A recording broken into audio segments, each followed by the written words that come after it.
Y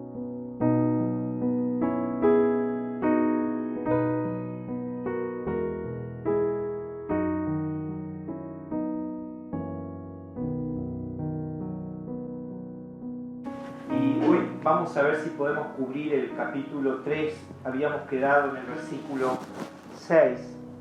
Y vamos a leer el versículo 6 al versículo 13. Pero cuando Timoteo volvió de vosotros a nosotros y nos dio buenas noticias de vuestra fe y amor, y que siempre nos recordáis con cariño, deseando vernos, como también nosotros a vosotros. Por ello, hermanos, en medio de toda necesidad y aflicción, fuimos consolados de vosotros por medio de vuestra fe. Pero porque ahora vivimos si vosotros estáis firmes en el Señor. Por lo cual, ¿qué acción de gracia podremos dar a Dios por vosotros? Por todo el gozo con que nos gozamos a causa de vosotros, delante de nuestro Dios, orando de noche y de día con gran insistencia para que veamos vuestro rostro y completemos lo que falta a vuestra fe. Mas el mismo Dios y Padre de nuestro Señor Jesucristo dirija nuestro camino a vosotros, y el Señor os haga crecer y abundar en amor unos para con otros y para con todos, como también lo hacemos nosotros para con vosotros, para que seáis afirmados vuestros corazones irreprensibles en santidad, delante de Dios, nuestro Padre, en la venida de nuestro Señor Jesucristo con todos sus santos. Y podríamos titular este mensaje preparados para su venida. Y justamente nuestro hermano Miguel hoy en la mañana terminaba con una exhortación similar.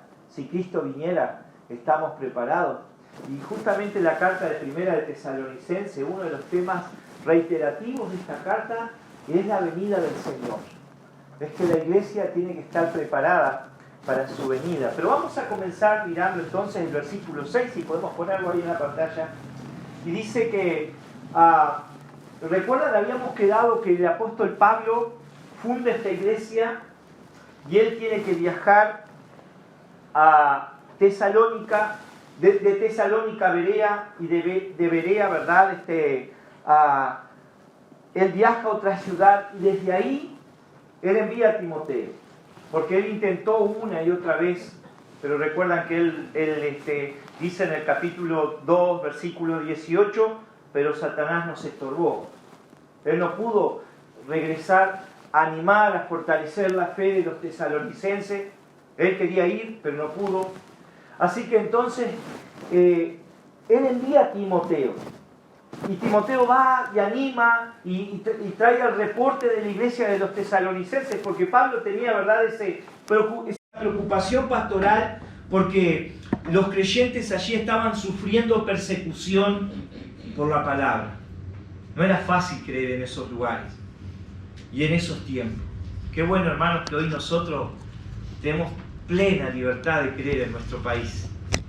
Podemos expresar nuestra fe, podemos congregarnos, usted puede en la calle predicar, pero hay lugares en el mundo que no se puede predicar, no se puede congregarse, no se puede decir que sos cristiano. Y entonces estos creyentes estaban siendo nuevos en la fe, estaban siendo perseguidos y el apóstol Pablo estaba preocupado y ocupado y oraba por ellos y no quería, ¿verdad?, que ellos se desanimaran. Entonces dice el versículo 6, pero cuando Timoteo volvió a vosotros, nos dio buenas noticias. El reporte fue bueno. Y estas palabras, buenas noticias, viene de la palabra, es la raíz de la palabra evangelio. ¿Usted sabía? ¿Sabe lo que significa la palabra evangelio? Buenas noticias. Y el evangelio es buenas noticias. ¿Saben por qué buenas noticias? Porque primeramente hay malas noticias. Porque la palabra de Dios dice que todos somos pecadores, Romanos 3:10, no hay justo ni uno. Y por cuanto todos pecamos, estamos separados de Dios. Y por lo tanto vamos a ir a un juicio, y en ese juicio somos culpables y merecemos el castigo eterno. Es ahí que entonces vienen las buenas noticias y nos gozamos, ¿verdad? Porque Cristo murió por nuestros pecados para que todo aquel que en Él cree y se arrepiente tenga vida eterna. Ahí están las buenas noticias del Evangelio. Pero si no entendemos esto primero, el Evangelio no tiene sentido. Buenas noticias, ¿por qué? ¿Para qué? Ahora, hermanos, ellos trajeron buenas noticias. Ahora, ¿cuáles eran las buenas noticias? ¿Cuál era el reporte de Timoteo? Y nos dio buenas noticias de vuestra fe. O sea, Timoteo estaba preocupado, el apóstol Pablo estaba preocupado y vino y trajo noticias de la fe. No habla tanto de cómo estaban de salud los creyentes, si les estaba marchando los negocios, si la situación económica ahí en esa parte del mundo estaba, si el dólar subió, si bajó. O sea, cómo estaba la política. ¿Qué era lo importante, hermanos? Era la fe. Y hermanos, Timoteo viene y regresa y dice, no, la fe de estos creyentes, ¿verdad?, está firme. Había una evidencia, ¿verdad?, de que estos creyentes habían creído de verdad. Su fe era auténtica. Y la razón es porque Timoteo pudo ver frutos de la fe. De hecho, recuerdan que ya hacía tiempo Pablo había fundado su iglesia y estos creyentes habían perseverado. Hermanos, la perseverancia es uno de los frutos de la evidencia de una genuina salvación, de una fe verdadera.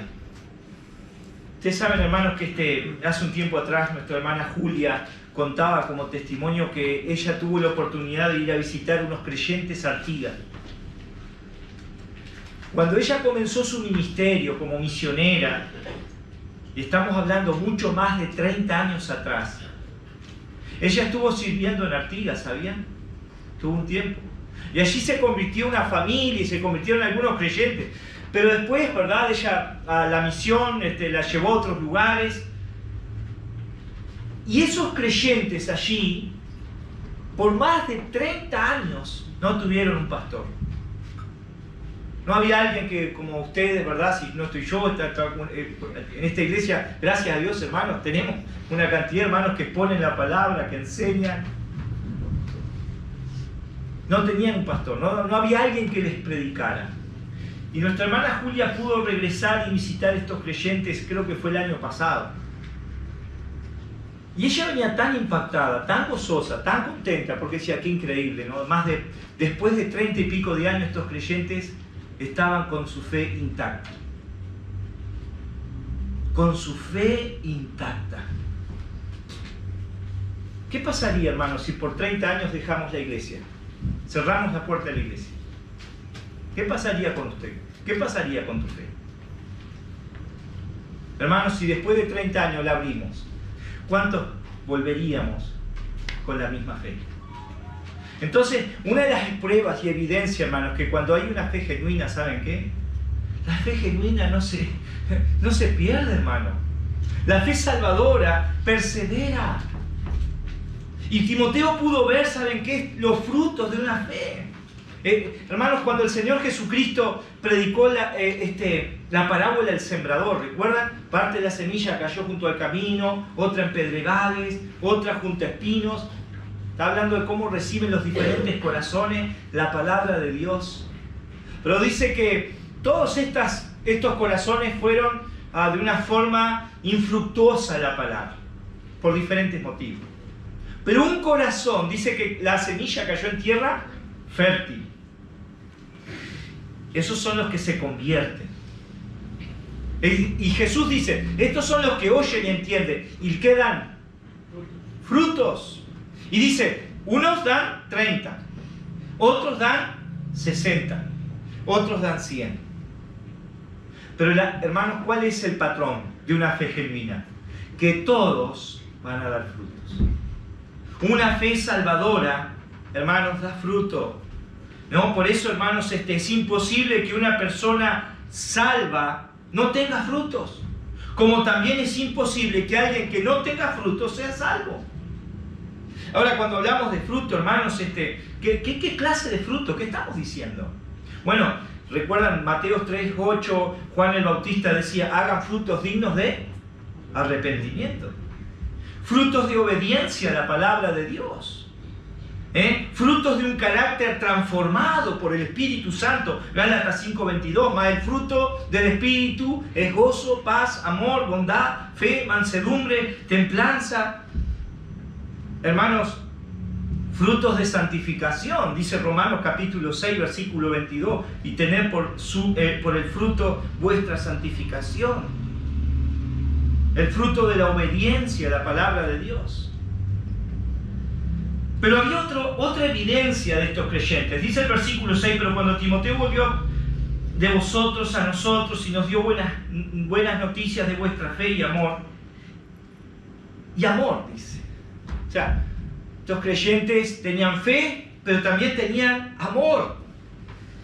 Y hermanos, es otro fruto genuino de la conversión.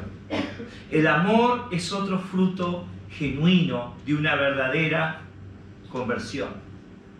Recuerdan que el Señor Jesucristo dijo en Juan 13, versículo 35, en esto conoceréis que sois mis discípulos, en que os amáis los unos a los otros. Jesús no está diciendo, ¿verdad?, que los creyentes, nosotros nos conocemos por usar una crucecita. Y no digo que esté mal que usted use una cruz. Mientras no tenga un Cristo crucificado, ¿verdad? Jesús no dijo que vamos a ser conocidos por una carta de bautismo, ¿verdad? Jesús no dijo porque vamos a tener nuestro auto, ¿verdad? Cristo te ama, un pegotín. O porque yo, ¿verdad?, publique algún texto bíblico en las redes sociales. Jesús lo que está diciendo que un verdadero cristiano se va a demostrar, hermano, porque tiene un genuino amor a Dios, a la obra y a los creyentes. Eso es lo que está diciendo el Señor. Y hermanos, Primera de Juan, capítulo 3, versículo 14, dice el apóstol Juan: nosotros sabemos que hemos pasado de muerte a vida en que amamos a los hermanos. El que no ama a su hermano permanece en muerte. El apóstol Juan está diciendo, nosotros sabemos, estamos seguros, hay una evidencia de que Dios ha obrado en nuestra vida en que amamos a los hermanos. Ahora dice el versículo 6, y nos dio buenas noticias de vuestra fe y amor, y que siempre nos recordáis con cariño, deseando vernos, como también nosotros a vosotros. ¿Saben? El apóstol dice que los creyentes de Tesalónica deseaban verlo, así como él deseaba verlos a ellos. Esto lo dice en el capítulo 2, versículo 17, mas procuramos con mucho deseo ver vuestro rostro. Luego también lo reitera en el versículo 10, orando de noche y de día con gran insistencia para que veamos vuestro rostro. Hermanos, no mínimo de 3 o 4 veces, el apóstol expresa el deseo de verlos. Y hay gozo, hermano. Pablo dice, yo me gozo cuando estoy con ustedes.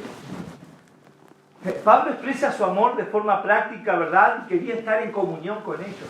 Yo pienso, hermanos, que una de las razones que debemos de congregarnos es porque es vernos, es poder vernos, es poder decir cómo.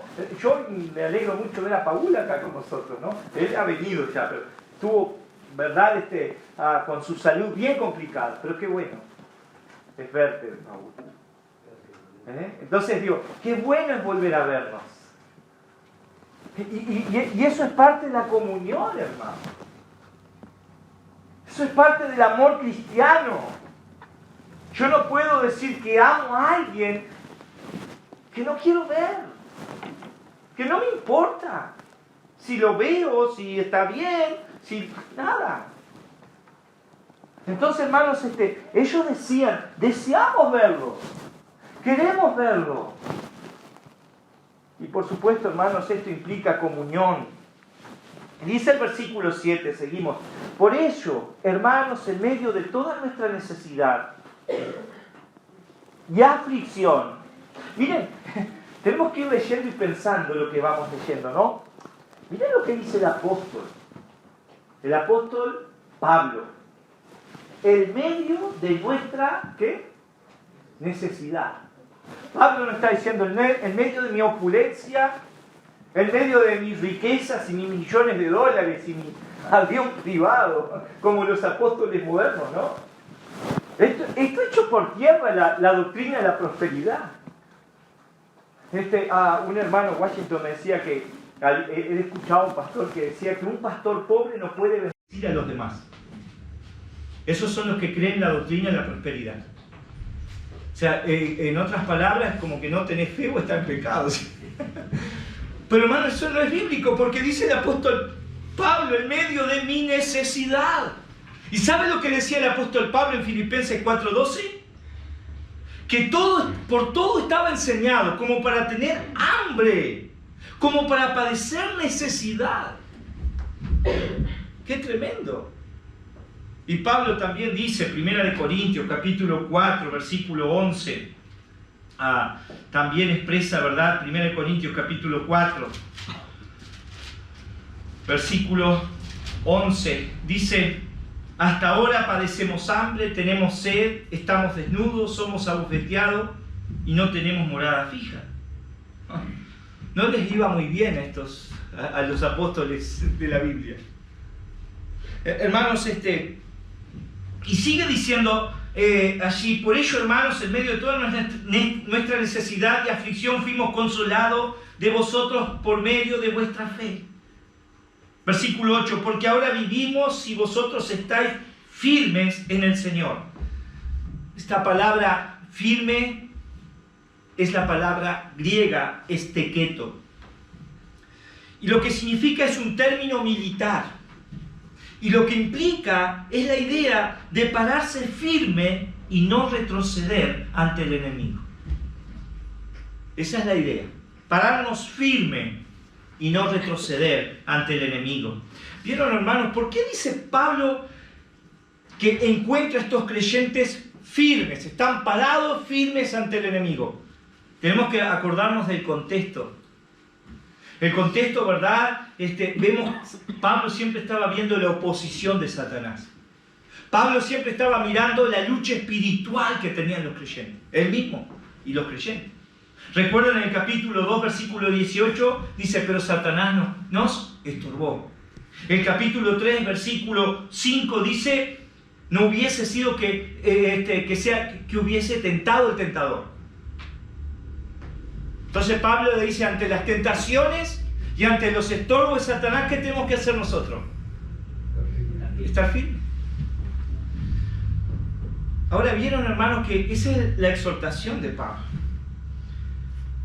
Pablo no manda a los creyentes a reprender al diablo. Vamos a hacer una reunión de reprensión, porque eso hacen los carismáticos. Y empiezan a reprender al diablo. Dice: vamos a atarlo. Y lo atan. Usted mire, y lo atan al diablo, ¿sabía? Y atan, pero yo no sé, se desata al rato porque está lleno de demonios, ¿verdad? Se ve que no lo atan bien. Dice: no, pero y ellos atan demonios y atan al diablo. Y inclusive, hermano, como hay un pasaje que dice que Cristo iba a pisar la cabeza de Satanás, ¿verdad? O sea, y toda la iglesia pisa, ¿verdad? Y la iglesia hace bum, bum. Porque están pisando al diablo. Hermanos, ¿saben? El único consejo que Dios nos da a nosotros, los creyentes, cuando el diablo nos ataca, es pararnos firmes. No dice que tenemos que salir a buscar al diablo para atacarlo. O a salir a reprenderlo, a salir a perseguirlo. Miren, dice 1 Pedro 5:9. ¿Recuerdan lo que decía Pedro? 1 Pedro 5:8 decía: mirad que vuestro adversario, el diablo, anda como león rugiente buscando a quien devorar. ¿Y cuál es el consejo? Versículo 9: al cual resistí firmes en la fe. Firmes en la fe. Efesios capítulo 6, versículo 10. En la lucha espiritual, el mismo consejo le da el apóstol Pablo a esta iglesia. Por lo demás, hermanos míos, fortaleceos en el Señor y en el poder de su fuerza. Versículo 11. Vestidos de toda la armadura de Dios para que podáis estar firmes contra las acechanzas del diablo. Eso es lo que Dios nos manda, a estar firmes en la fe. Ahora, hermanos, volvemos allí al versículo 9. Por lo cual, ¿qué acción de gracia podremos dar a Dios por vosotros? Pablo se gozaba y se alegraba por las bendiciones y el crecimiento de otros. Pablo siempre estaba agradecido. Ahora, piensa, hermano, ¿por qué motivos Pablo estaba contento? ¿Por qué motivos daba gracias? Hermano, siempre estaba agradecido, en primer lugar, no solamente por las bendiciones que Dios les daba, estaba agradecido por las bendiciones de otros. Así como oraba por otros, se alegraba por las bendiciones que otros recibían. Pero también, en segundo lugar, estaba agradecido por motivos espirituales. Por motivos espirituales. Él se gozaba tremendamente, y nuestro hermano Miguel hoy compartía esto, en la mañana exactamente. Se gozaba en la salvación de los pecadores. Pablo se gozaba cuando alguien venía a Jesús. Pablo se gozaba al ver creyentes afirmándose en la fe, creciendo, se gozaba en el progreso de la obra. Hermanos, nosotros vivimos en un mundo materialista. Hermanos, en el mundo que nosotros vivimos, la gente se alegra si le va bien materialmente. Ahora sí, me subieron el sueldo, ¡qué bendición!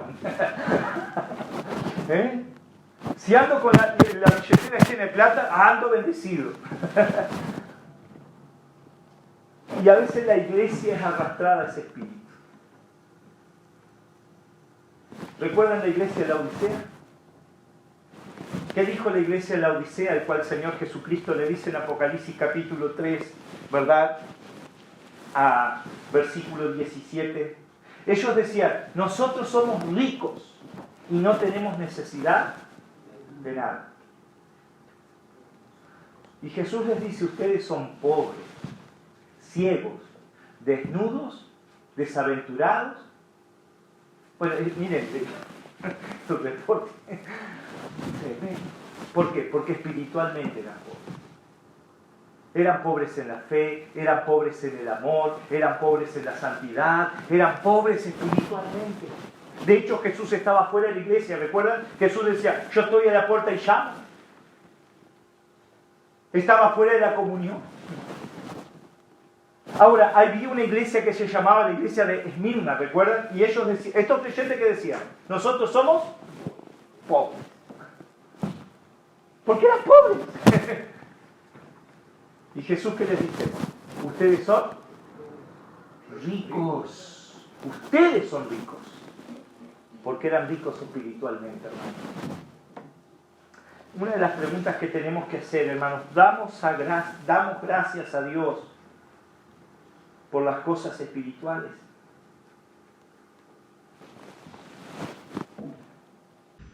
A veces los valores de Dios son diferentes a los valores de nosotros. Dice, por ejemplo, que hay gozo en el cielo cuando un pecador se arrepiente.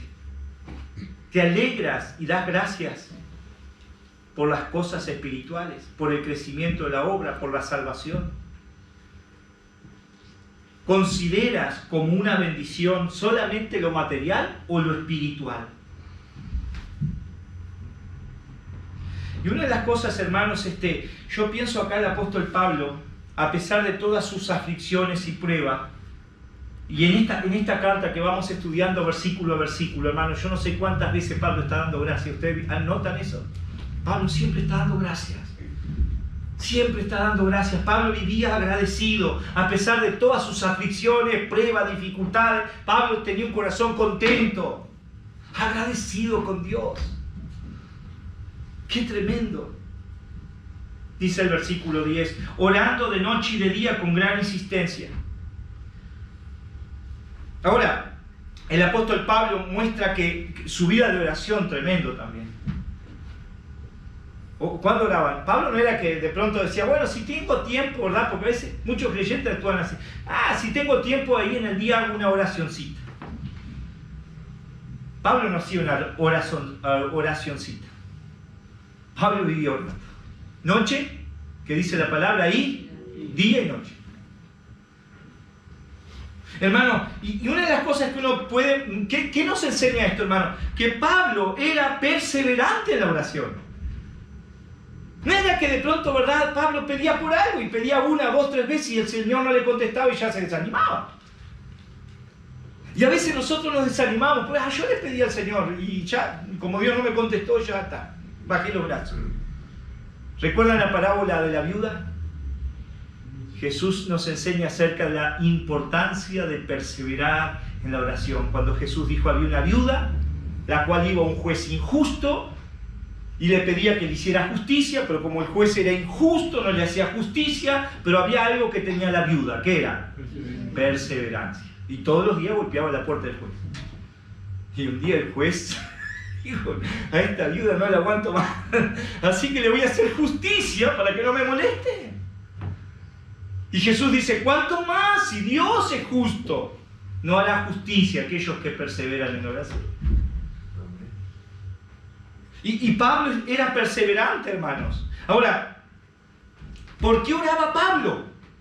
Y así como Pablo agradecía por cosas espirituales, dice el versículo 9, porque dice, con gran insistencia para que veamos vuestro rostro y completemos lo que falta de vuestra fe. Pablo estaba orando también, hermanos. ¿Por qué cosas oraba Pablo? Pablo siempre está orando por los demás. Señor, ayúdalo a estos creyentes, completa la fe, ayuda a crecer a estos. Señor, siempre su corazón estaba en los demás. Ahí vemos el amor del apóstol Pablo. ¿Cuánto oras por los demás? ¿Cuánto oras por ti? ¿Cuánto oras por los demás? Otra de las cosas que podemos ver acá, hermanos, siempre oraba por motivos espirituales. Siempre oraba por motivos. ¿Qué le está diciendo en el versículo 10? Para que ustedes estén completos de lo que falta de vuestra fe. No dice, Señor, yo te pido para que tal hermano que anda medio rengo y aquel otro que está aquí sin trabajo. Sí, hermano, digo, tenemos que orar por la salud, ¿no? Está bien, orar por trabajo. El Señor nos manda a pedir. No digo que esté mal. Lo que quiero decir, hermano, ¿cuánto de tu oración ocupa por cosas materiales y cosas espirituales? ¿Cuántos de nosotros están orando y preocupados diciendo, Señor, aumenta mi fe? Señor, ayúdame a amar a los hermanos. Señor, ayúdame a tener un corazón rendido a ti. ¿Cuántos de nosotros estamos pidiendo para luchar con el pecado y crecer en santidad? Entonces, hermanos, tenemos que pensar, y Pablo oraba por esas cosas. Y dice que para que completemos lo que falta de vuestra fe. Y esto, hermanos, ¿saben qué nos enseña? Que en toda nuestra existencia terrenal, nuestra fe todavía nunca va a estar completa. Hasta el último día que estemos acá, nadie puede decir de ustedes, ni yo. ¿Saben qué, hermanos? Ni siquiera el apóstol Pablo lo dijo. ¿Recuerdan lo que dice Filipenses 3:13? Hermanos, yo no pretendo haberlo alcanzado. ¿Pero qué hacía Pablo? Pero una cosa hago, metiendo hacia adelante. No soy perfecto, si me miro, ¡fua! ¿Pero qué decía Pablo? Pero dejando ciertamente lo que queda atrás. Dejando tus fracasos, tus frustraciones, tus caídas, tus pecados, arrepiéntete, levántate y siga hacia adelante. Era lo que hacía el apóstol Pablo. Prosigo a la meta. Entonces, hermanos, todavía no somos perfectos. Estos creyentes tampoco. Pero, hermanos, quiero decir que cuando dice para que complete lo que falta de vuestra fe, ¿qué se está refiriendo? Hermanos, la fe, el concepto de fe, no es simplemente la teoría. No es simplemente el conocimiento intelectual de las verdades del Evangelio, sino vivir de acuerdo a la palabra.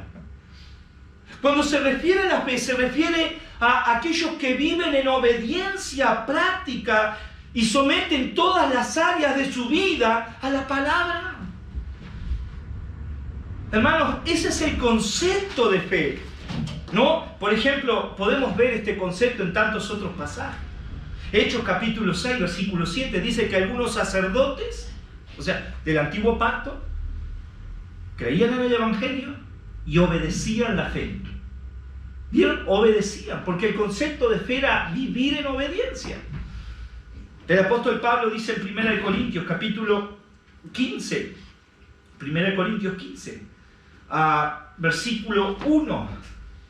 Además os declaro, hermanos, el Evangelio que os he predicado, el cual también recibisteis, en el cual también perseveráis, por el cual asimismo si retenéis la palabra que os he predicado, sois salvos. Si no, creísteis en vano.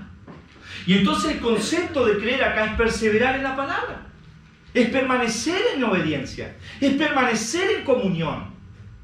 Y Pablo estaba orando para que aquellos creyentes pudieran crecer y permanecer y ser completados en la fe. Versículo 11. Mas el mismo Dios y Padre nuestro Señor Jesucristo dirija nuestro camino. Él estaba orando para poder volver a Tesalónica y poder estar con estos creyentes. Pero hay una expresión que el apóstol Pablo me gusta en el versículo 11. Y ponga atención en esta expresión. Él oraba para que Dios dirigiera su camino. ¿Qué está reconociendo Pablo, hermanos? Primero, reconoce la soberanía de Dios. Reconoce que de Dios dependen todas las cosas. Usted o yo o los hombres pueden proyectar, pueden planear. Podemos decir, hermanos, yo voy a, ¿sabes qué? Mire, entre un mes me voy a ir del país, voy a ir a trabajar, voy a ganar tanto, voy a venir, voy a poner tal negocio, y voy a hacer esto, y voy a hacer lo otro. Sí, proyectamos, planeamos. Pero ¿sabe qué, hermano? Todo depende de Dios. Miren lo que dice Santiago, capítulo 4, versículo 13. Y dice: ahora vamos, oh ricos, los que decís mañana iremos a tal ciudad, estaremos allá un año, traficaremos. Acá viene la exhortación. Cuando no sabéis lo que será mañana. Porque ¿qué es vuestra vida? Ciertamente es neblina que se aparece por un poco de tiempo y luego se desvanece. El lugar el cual debieras decir, si el Señor quiere, viviremos y haremos esto o aquello. Entonces Pablo estaba orando diciendo, bueno, yo tengo el deseo, yo tengo la meta. Pero Pablo reconocía que todo dependía de Dios. A veces, hermanos, nosotros proyectamos y planeamos y dejamos a Dios de lado. Y creemos que en nuestras propias fuerzas podemos salir adelante y lograr nuestros propios deseos. Y saben, la mayoría de las veces, por no decir todas, fracasamos. Y ahí nos damos cuenta, hermano, que en realidad no vale tu esfuerzo, no vale tu capacidad, no vale tu inteligencia. Pero mira, mi proyecto, mi negocio es brillante, no hay cómo perder. Hermano, todo depende de Dios. Y cuando yo entiendo esto, hermano, tengo que someterme a Dios. Porque si todo depende, el éxito de tu familia, de tu matrimonio, el éxito de tu vida financiera, en tu vida espiritual, todo depende de Dios. Los planes, los proyectos, querés viajar, querés hacer esto. Si no, tenés que preguntarle cómo le fue a Jonás. ¿Recuerdan Jonás? Se tomó una nave y ¿a dónde quería ir Jonás? A Tarsis. La voluntad de Dios es que fuera a Nínive. ¿Y no le fue bien? ¿Pudo ir a Tarsis? No. Se lo terminó comiendo un pez y una tormenta. Y fue frustrado porque estaba fuera de la voluntad de Dios. Por lo tanto, ahí es cuando viene ese pasaje, Mateo 6:33, más buscar primeramente siempre el reino de Dios y su justicia. ¿Y qué va a pasar? Las demás cosas van a venir por añadidura. Cuando yo me someto a Dios, cuando honro a Dios, cuando someto mi vida a la palabra de Dios, cuando vivo en obediencia, el resultado es la bendición de Dios. Entonces, hermanos, Pablo reconocía la soberanía. Él oraba, pero dice, bueno, si el Señor permite. Ahora, Pablo buscaba la guía en oración. Él no pretendía dirigir a Dios. ¿Vieron? Dice que Dios dirija nuestro camino. Pablo no está tratando de dirigir a Dios. Más bien oraba para que Dios lo guiara a él. O sea, hermanos, acá tenemos un apóstol. Pero el apóstol antiguo, no los apóstoles modernos. Si tuviéramos un apóstol moderno, ¿saben lo que hacía? Yo declaro, yo decreto, que voy a ir, que voy a hacer. Le imponen a Dios, le exigen a Dios, lo condicionan a Dios. Quieren que Dios se someta a sus planes. Pablo no está decretando, no está declarando. Pablo dice, bueno, estoy sometido en oración buscando la guía de Dios. Y si el Señor quiere, vamos. Y si no, no vamos a ir. Entonces, hermanos, a veces nosotros oramos. Pero Dios tiene la última palabra. Hermanos, a veces nosotros queremos algo, pero en definitiva, Dios tiene la última palabra. La oración es someternos a Dios y confiar en su guía. Confiar en su guía. Señor, lo mejor para mi vida es esto, pero yo voy a orar para que tú me guíes. Porque eso es lo que yo pienso. El Salmo 37:5 dice, encomienda a Jehová tu camino, confía en Él y Él hará.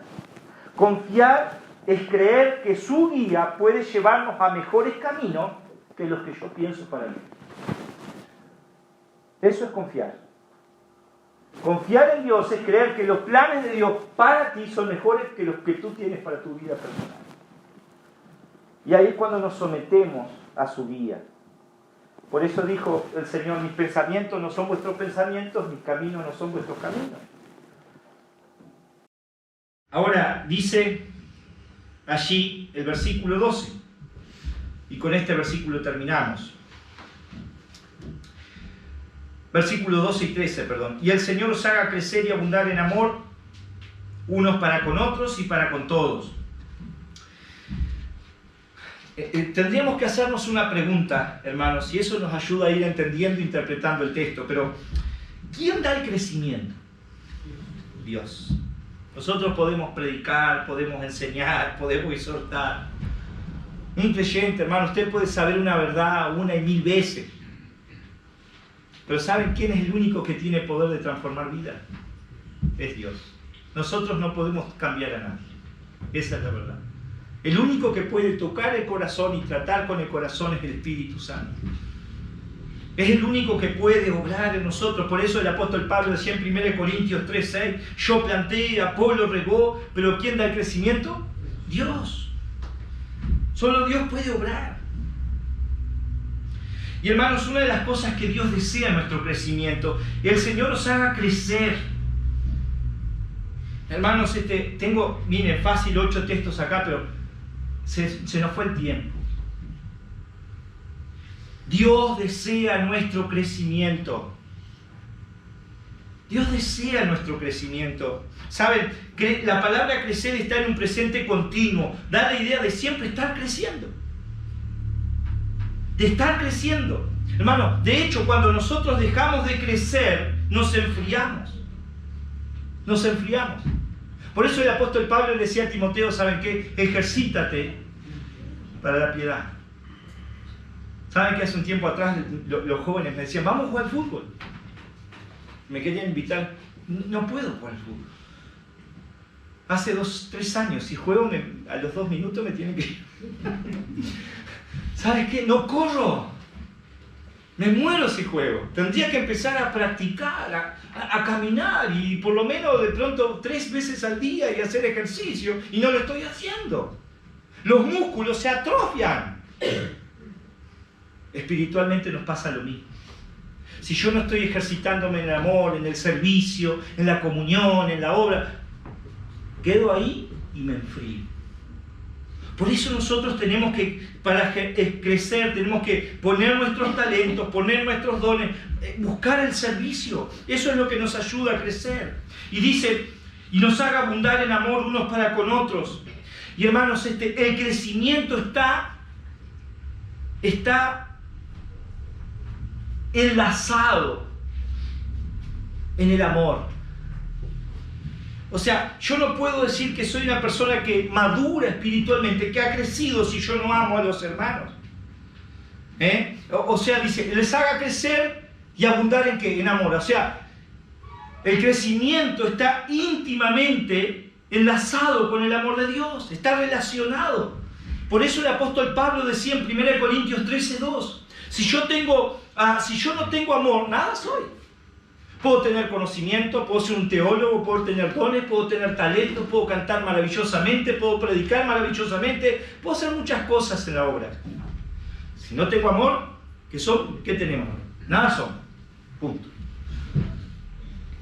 Entonces, hermanos, qué importante es que crezcamos en esa área. Hermanos, una de las razones por las cuales, ¿saben qué nos cuesta amar? ¿Saben por qué es? Porque cuando nosotros amamos, tenemos que negarnos a nosotros mismos. Cristo te amó, pero para amarte a ti, ¿sabes qué tuvo que hacer? Tuvo que ir a la cruz. Él no pensó en Él. Si hubiese pensado en Él, no hubiese ido a la cruz. Cuando yo amo a alguien, tengo que estar dispuesto a soportarlo, a perdonarlo, a ser paciente, a ser manso, a sufrir. Eso es el 1 Corintios 13. El amor todo lo puede, todo lo sufre, todo lo soporta, no guarda rencor. Ahí está el amor. Dice el apóstol Pedro, el amor cubrirá multitud de ¿qué? De pecados. Y eso, hermanos, significa negarnos a nosotros. Y el orgullo no nos permite muchas veces. No, yo ese no lo perdono. Pero amar implica estar dispuesto a olvidar y a perdonar. Y hermanos, dice el versículo 13, para que seamos afirmados vuestros corazones irreprensibles. La palabra irreprensible es la palabra mentos y significa intachable, excelente. Ahora, no está, ¿vieron que, hermanos, algunos creen que irreprensible tienen que ser el pastor o los diáconos? Acá Pablo está hablando a todos los creyentes. Todos tenemos que ser irreprensibles. Ahora, un detalle no significa ser perfecto, no hay nadie perfecto. Así que no busque usted la perfección en los demás porque no existe. Si yo busco la perfección en mi esposa, en tu esposo, en tus hijos, en la iglesia, en el pastor, en los hermanos, no existe la perfección. Tenés que ir al cielo. Ahí sí, pero acá no. Entonces, hermanos, y en santidad, la palabra santidad implica estar apartados para Dios, apartados del pecado, apartados del mundo. ¿Y por qué debemos de vivir irreprensiblemente? Para estar preparados para su venida, hermanos. Dice allí el versículo 13, en santidad delante de Dios nuestro Padre, en la venida de nuestro Señor Jesucristo con todos sus santos. Y lo que Pablo está haciendo es animarnos, hermanos, a vivir a la luz de esta verdad, a la luz de la venida de Cristo. El apóstol Pedro dice en 1 de Pedro, capítulo 3, versículo 14, la misma idea. Dice 1 de Pedro 3, 14, segunda de Pedro, capítulo 3, versículo 14, dice, por lo cual los amados, estando en espera de estas cosas, procurad con diligencia ser hallados por Él sin mancha, irreprensible, en paz. Y Pedro antes está hablando acerca de la venida del Señor. El apóstol Juan expresa lo mismo en 1 de Juan capítulo 3, versículo 2. Amados, ahora somos hijos de Dios y aún no se ha manifestado lo que hemos de ser, pero sabemos que cuando Él se manifieste seremos semejantes a Él, porque le veremos tal como Él es. Y está hablando de cuando Cristo venga. Versículo 3. Todo aquel que tiene ¿qué? Esta esperanza se purifica así como es puro. Entonces, hermanos, si yo espero a Jesucristo, voy a tratar de, el día que Él venga, me encuentre de forma digna. Y podemos cerrar con esa pregunta. Hermanos, si el Señor viniera esta noche, ¿cómo te encontraría? si viene mañana, ¿cómo estamos delante de Él? Vamos a terminar este tiempo en oración.